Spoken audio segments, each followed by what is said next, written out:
मित्रांनो, हा खूप सोपा प्रश्न आहे, पण बऱ्याच विद्यार्थ्यांना सॉल्व्ह करता येत नाही, कारण कन्सेप्ट माहित नसते म्हणून. तर हा प्रश्न बघा कसा सॉल्व्ह करायचा. इथं दिले काय 16 गुणिले 1.4 छेदामध्ये 7 आहे.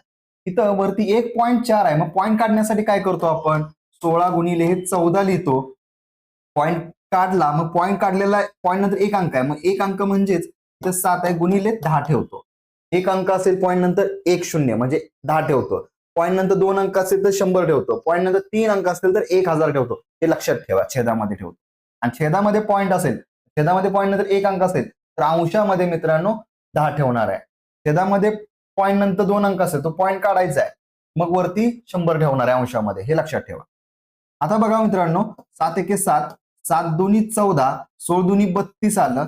32/10 म्हणजे 1 0 एक अंक सोडून पॉईंट म्हणजे 3.2 तुमचा आन्सर असणार आहे.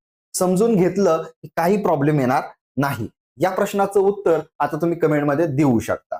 धन्यवाद.